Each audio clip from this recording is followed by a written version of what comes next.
رزدار الکساندر فرناندس شوارمند بازرگانی و برهنان نافدلتی جویشان دا اسپانی جه هولر لگلمه دم باش رزدار الکساندر و سپاس بو آماده بونا و اسپانیا ولاته که پیشکفتی جعالی چاندنی و پیشسازیه و هون چا دکارن و از بونا ولات خواه و گویزن بو هرما کردستانه.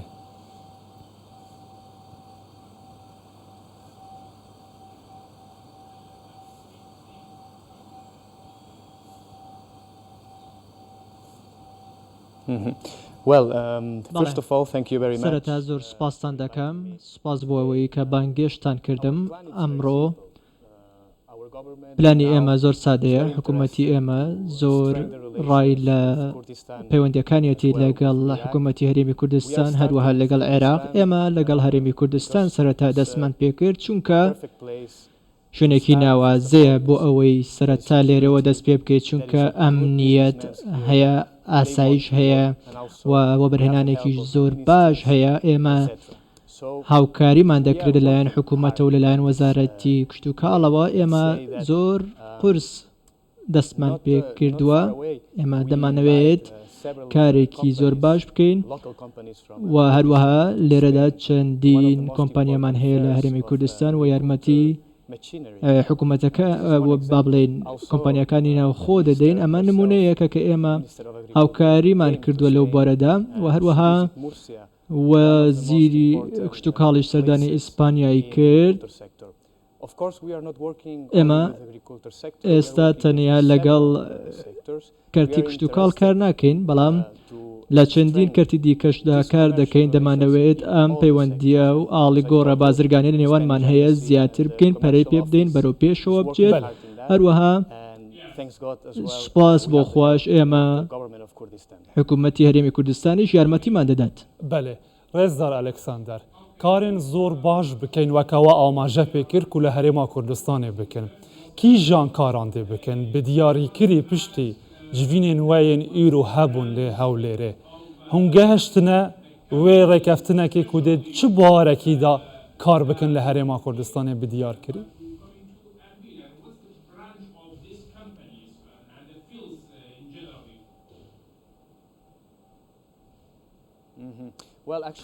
بەڵێ لە ڕاستیدا لێرەدا چەندین کۆمپانیای هەرێمی کوردستان هەن لە ئیسپانیا کار دەکەن بۆ نمونە کیپسێرامیک ئەوان و ئەم کۆمپانیانی دیکەشی کە ئێمە هەمانن لێرە لە هەڵەبجەش هەمانە کار دەکەن و ئەو کۆمپانیانە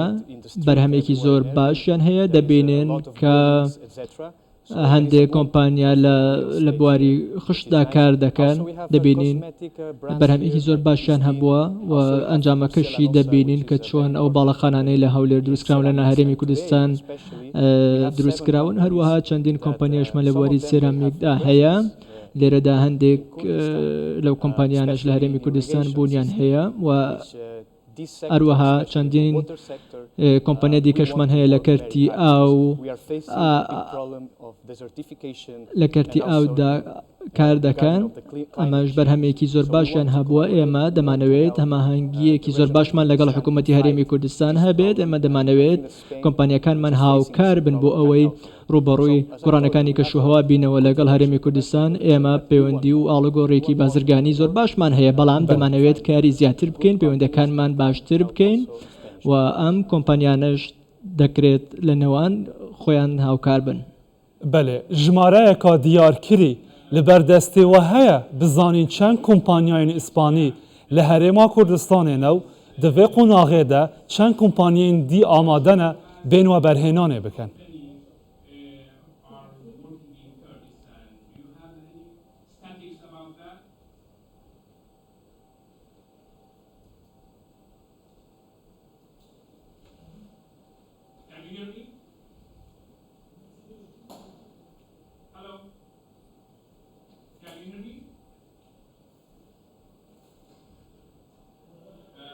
Ez pirsa xwe ji wera dubare dikim me got jimareyek berdestê we heye Rêzdar Aleksander bizanîn çend kompanyayên îspanî li Herêma Kurdistanê di kar dane û di vê qonağê de çend kompanyayên dî li gorî agahiyên we آماده نبین و برهنانه بکن.